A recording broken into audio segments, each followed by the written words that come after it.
Hey everyone, my name is Nathan Payne. Welcome to another episode of Coffee and Crypto. We have Miles, head of research at Blu Ocean Games Guild, joining us again today. Thanks again for coming by. Thanks for having me. I'm super excited to be here. There's lots to talk about this week. Yeah, there really is.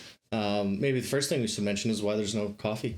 Yeah, so there's no coffee table. There's no coffee because the base of Blu Ocean Crypto is going to be moving to El Salvador soon. Yeah, so we got to pack up, sell our equipment, move down there. It's going to be nice, though. We're going to be doing more outdoor shots and stuff like that. Oh, it's going to be really exciting. And really, there's a bunch of reasons why we want to go down there, but one is to get ahead of just the innovation. A lot of other companies and tech companies are moving there. Actually, with the new tax law bill, Google and Tesla both said they want to set up a headquarters down there. And also with the rise of the Lightning Network and its scalability and it's proven its ability to handle the transactions necessary for an entire day-to-day country. You know what I mean? Like, that's really exciting. It's very safe. Lots of great reasons to go there, but then there's also Bitcoin City, so we want to get ahead of that. Yes. Because we want to try to get office space there. That's going to be a really cool place to be when it's finally a real thing, you know? It will be. So we're kind of like slowly deconstructing, what we have here. And then, going to get set up down there. And actually, I'll be down there September 1st. Yeah, that's right. So I'm actually in the process of building a little studio in my space so that we can continue to do these coffee and cryptos, but just across, overseas, I guess. Yeah, exactly. You know what I mean? Maybe we'll have some of the other guys like Nerd Love and Emerald and them come in. We can do like bigger, longer form coffee and cryptos, maybe, That'll be a lot of fun. I'm looking forward to it. But I mean, geez, there's so much to talk about today. I feel like we should jump right into it. Yeah, let's do that. Yeah, first from the play to earn side of things, Axie with Apple. That's right. Yeah. So Axie Origins is now going to be released on Apple platforms, which is like a super exciting precedent because no other crypto game has really had the ability to figure out a way to make a model that works with Apple, pretty vehement about taking their 30% cut. So I'm really interested to see how Axie will be able to pull that off. Yeah, and it's interesting because there are NFT and play to earn games on the Apple Play Store and Google Play, but like they seem to be kind of obscuring around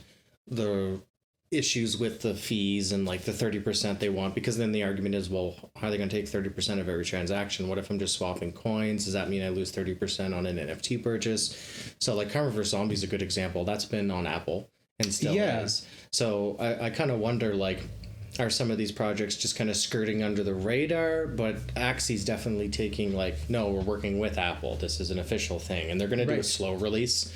And I did find it interesting. Unfortunately, the Philippines was not covered in the first kind of round of countries. It's a bit of a blow to Axie because a lot of Axie's player base is in the Philippines. Yeah, but it doesn't mean they're going to have to wait too long. They just want to do a small rollout, test the servers, all the same argument you always hear. Yeah, the stress test. Like 8 or 9 countries, and then they're going to expand it. And I'm sure Philippines will be quick. But their argument was, well, Philippines only makes up 10% of their market. It's like, yeah, well, but your community's there. So I feel like maybe there was other reasons why they had difficulties, or when they had to decide with Apple, they kind of had to say, okay, here's the countries that we can start in. Who knows? There's probably lots of technical there could be things that we don't know about. That's right. Right.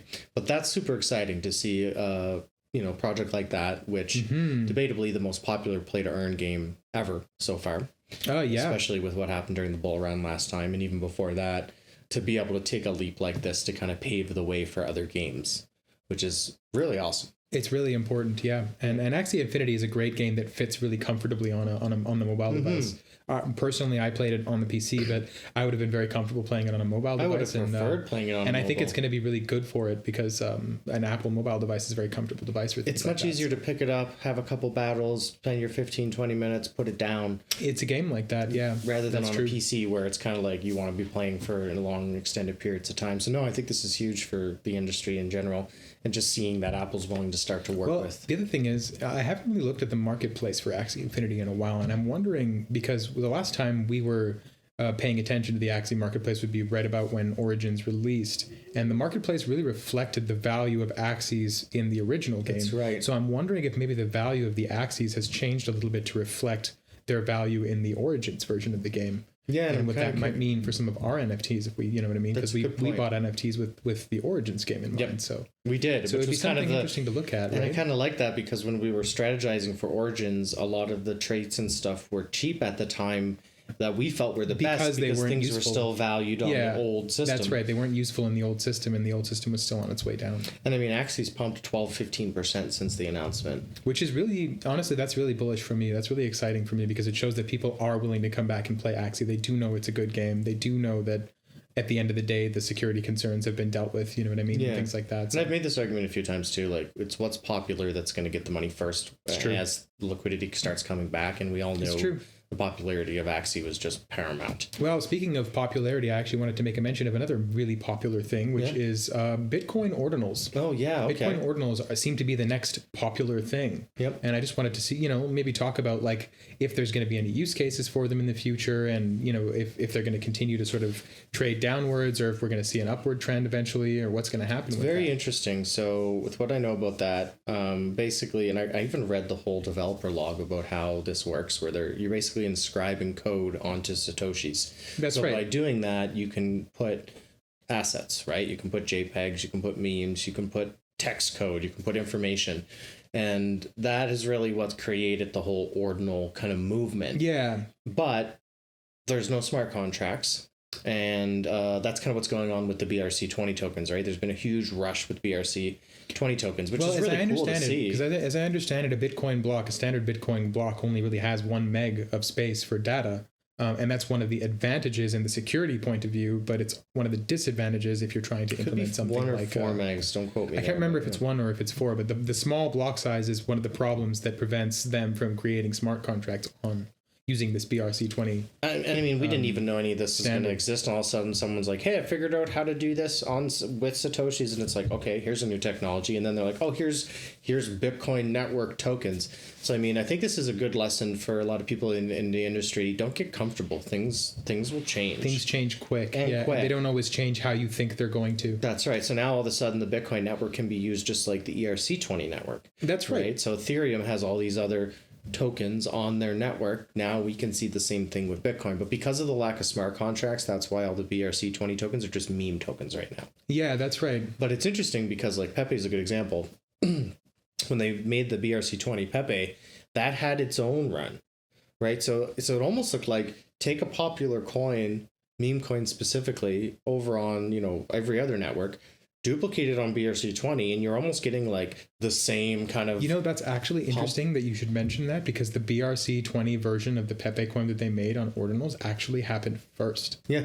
So I mean, know that is kind of interesting. Yeah, it's amusing to me because like this whole Pepe craze could have happened entirely on BRC20 if we were just by chance, just because of the timing of things. And the argument is, well, there's liquidity there, right? Because that was always the argument for Ethereum versus other chains and stuff and doing For it me, too. what it shows is that if anything is going to be the meta, the next new thing, there's liquidity. There's about $1 billion of liquidity that could show up for that thing overnight. That's what I saw from this. I was like, okay, this is the next new thing. Is it going to be... does it have any use cases? Is it like a long-standing thing? Probably not. But people were able to go, this is interesting and I like it. And $1 million showed up overnight. Or $1 billion of market cap showed up overnight. And I get the counterpoints. People are like, oh, it's congesting the network. This isn't good for Bitcoin. Like the Bitcoin maximists are like, no. And it's like, well, you want more people using the network. You want to drive the transaction price up because it makes it more lucrative for miners. So actually, this benefits the ecosystem as a whole. It's really benefiting the ecosystem. And it kind of ties back to what I said about like not getting complacent. Like understand that there's going to be new advancements and evolutions of this technology. Well, and for a lot of people, the discomfort comes from them seeing these really, really high transaction fees and them not understanding, oh no, how are we going to scale this? It's not even that high. It's not like Ethereum. The way that they're going to scale this is with the Lightning Network. That's right. Obviously. Anybody who wants to transact with Bitcoin right now who's having difficulty transacting with standard Bitcoin network is using the Lightning Network. Well, there's actually a wallet I have on my phone. I think it's like Blue.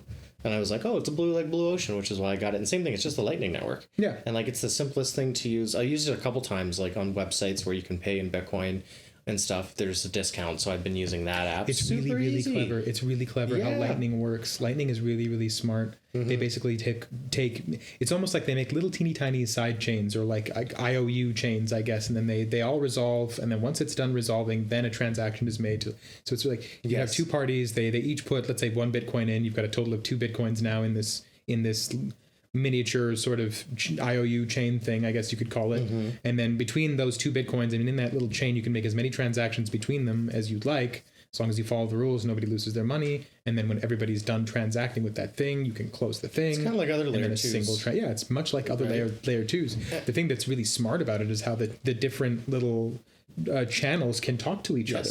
And so if you're not open, if you don't have a channel open with Y, but you have a channel open with X, and you're A, well, you can talk to X or talk to Y and be like, hey, I have a channel open with X. You have a channel open with X. and then it just routes. Yeah. And that's so it's smart. like making things efficient. It's so smart. I also like what Michael Saylor did at MicroStrategy, where he was able to use the Lightning Network with all of his staff's email addresses and basically turned all of his staff's email addresses into Bitcoin wallets. Yeah, he had coded them into a Satoshi, didn't So he? basically now, but what it is he wanted to do like incentive programs, right? So he was talking about things like showing up on time to Zoom meetings.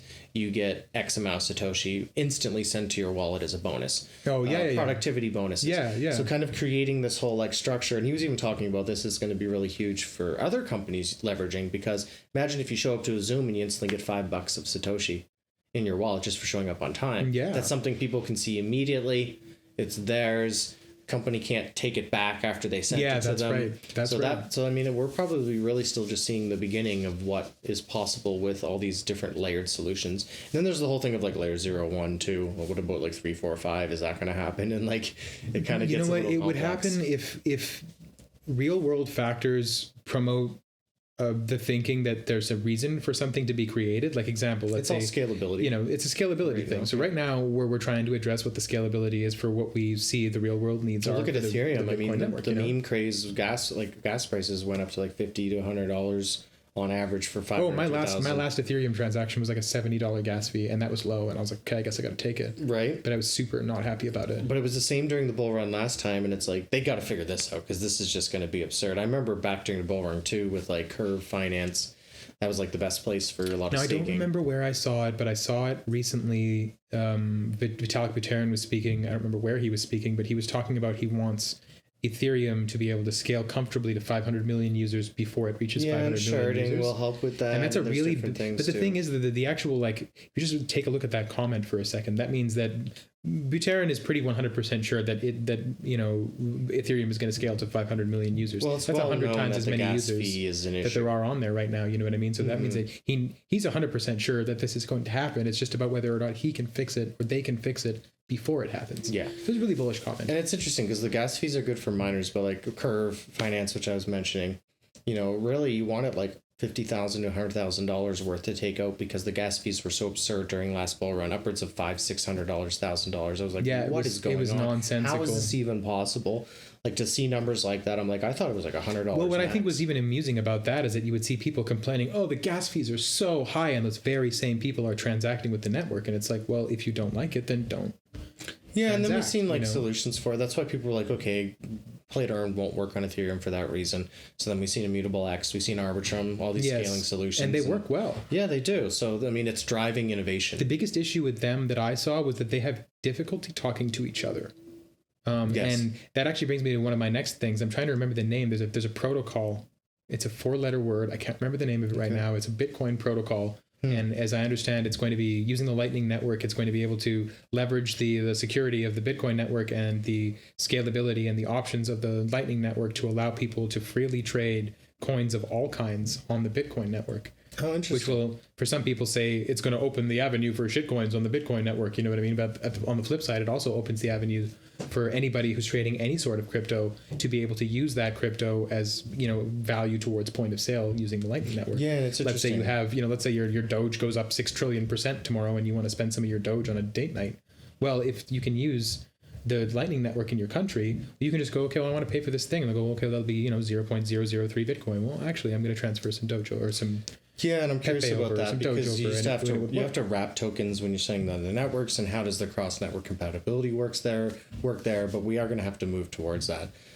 Just kind of changing topics, but that was a good one to bring up. I'm really curious to see how that's going to play out. I think we just have to kind of stay on top of it. But Binance leaving Canada. That is a huge one. That's really huge for me because I was transacting with Binance even as late as like 3 days ago. Yeah, you know what I mean? So I'm a little alarmed right now because if I want to make transactions that don't involve a cold here's what I liked about it the most. The ability to convert tokens from one network to another, it had a built-in bridge. Yes. So instead of, and bridges in general, I'm always hesitant on. I've lost money on them. I've seen people lose money on them. Yes, there's a lot of FUD about the whole Ronin bridge thing last year too. Just bridges in general brought a lot of FUD towards bridges in general. But you got to use them. And the Binance thing was like, well, I can just hit convert send my Ethereum from the Ethereum network to Avalanche on the Avalanche C chain, and it's done. And that's what I liked about it. And then the lowest transaction fees. Binance is the cheapest. It was absolutely the cheapest, yeah. There's plenty of other options. Like I remember I've gone through dozens and dozens of exchanges just to get the experience of creating an account and seeing. I mean, I've used a couple of them, and some of them had pluses and some of them had minuses, but Binance had the least number of minuses, I would say. Yeah. Today, if I had to choose a different one that wasn't Binance to use, I might use the one that comes native with MetaMask, or I might use Crypto.com. There's Gemini. There's so many. Like, you know what I mean? But there's a lot as well. And I mean, I have a bunch of accounts on a few of them. But yeah, Binance for sure was the easiest. But when you looked into why, I think this kind of identifies a bigger issue at light. It has to do with Canada basically saying that stablecoins are securities. Well, the issue to me, it kind of just shows that Canada is basically mirroring what the United States is trying to do when it comes to any sort of laws concerning crypto. I'd say this is even a step beyond. Yeah, it's a big precedent. They haven't done that in the States with stablecoins, saying that they're kind of going after them, and there was like a couple quotes. That's the chatter. The chatter is, Gary Gensler wants to make all cryptocurrencies securities so that he can go after them. You know what I mean? That's what the demonic headline might say. You know what I mean?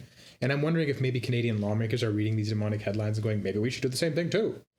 Yeah, we're trying to get ahead of it. I just don't think it's good. Like stablecoin is security, that doesn't make sense. It's not very exciting for me. Like making cash as security. It's like, what? It blows me away. So El Salvador, right? It's kind of what I'm thinking. Pretty much. It's like all of this becomes so much easier down there. The innovation, people are excited. But it's kind of interesting to see this play out right now.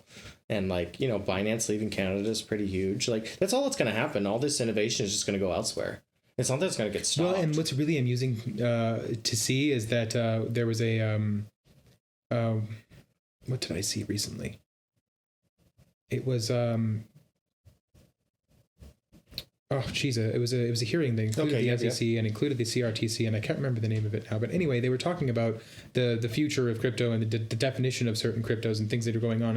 And amongst the chatter between these people, they mentioned that the UK and the EU are rolling out some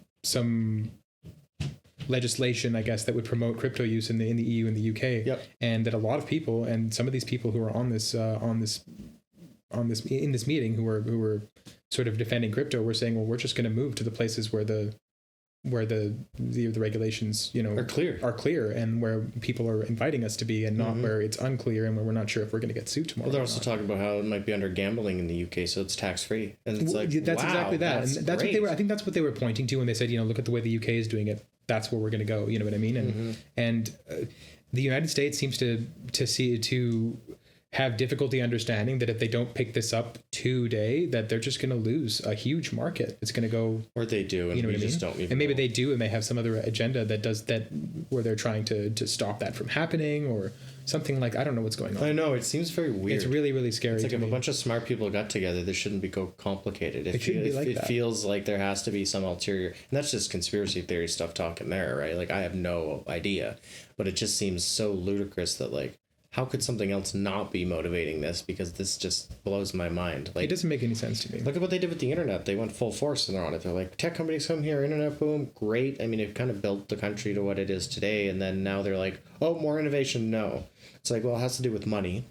So there's so many questions. It must have to do with control as well as money. I'm excited to move to a country that promotes it, but I'll still be following everything that's unfolding. And it's going to be interesting to kind of get through all that. But yeah, the security things on stablecoins in Canada kind of surprised me. That's a bit left field. I honestly didn't see that happen. I was too busy wondering if the United States was going to rule one way or the other. Because the U.S. is getting all the media attention. We're seeing that more than Canada. Yeah, that's true. But I mean, at the same time, I live here. I should know about what's going on when it concerns, especially stablecoins. That's what they do sometimes. Here's a distraction. Now we're passing a law. I'll find out about the law a week later because I was busy looking at the distraction. Stuff like that. That's true. But that is true. It's exciting to see the evolution of the industry. And yes, some of it is scary and some of it doesn't make sense. But I mean, you've got to go through this I think that's inherent with all technology. If you look past, great example. The kaleidoscope was demonized when that was first invented. Yes. They're like, this is evil. You can see things you're not supposed to see. The telephone was demonized. right? When first television was demonized, like any sufficiently new technology met with tons of resistance in the before beginning. it was adopted. Even the same technology that, you know, we live our everyday lives with, electricity and stuff like that too. Yeah, even it's a really good electricity and a example. lot of the stuff that was going on there, like if you know about Nikola Tesla, the original equations for electricity, a lot of that stuff was like the direct current versus alternating current argument, you know what I mean, happened way long time ago. Yes. It was very, very clear on paper which of the two technologies was better, but you know, Westinghouse and you know, they had direct current technology deployed all across the United States already and all across the UK already. So were they really going to just, you know, up and change their whole business model, and all of this technology that they bothered to put down was going to be useless just because alternating current was a better technology? Great analogy. No, they wanted to preserve their business. They wanted to preserve their livelihoods. Crypto, traditional finance. Yes, the analogy is exactly the same. AC, yeah. I kind of thought about that too. So I mean, it's going to be interesting to see what happens over the next while. What I'm waiting for now, as far as play to earn goes, we're seeing this meme coin craze going on right now. And this is the first time we've kind of seen meme coin craze before the bull run. Usually bull run will happen, altcoins pump, everything pumps, then we've got meme coins. Well, it's interesting to me because when meme coins go, play to earn is usually very close by. That's true. So that's what I'm wondering. Is there going to be a correlation with play to earn soon? Because you can get the same pump and dump type things going on with play to earn with huge gains. But it's in a different order now. We're seeing memes, so maybe it goes memes to Bitcoin, altcoins, and then we'll see play to earn. You know, I've got my eye real this one is different for sure, and a big thing about that is that I think there's, like, within the crypto community, there's different parties that have different sort of objectives, I guess, at heart, and the whole DeFi degen crowd that's all 100% into this meme coin craze. They're all sort of the zeitgeist that the bull run is basically already here and everything is happening. But then you've got the people who are here from TradFi, people who are big investors, the people who represent companies. They're like, whoa. There's no bull run yet. Yeah. We're not ready yet. All this stuff is happening. This you know, macro stuff is happening that needs to settle before we can decide whether or not we can put our 2% in or not. You know what I mean?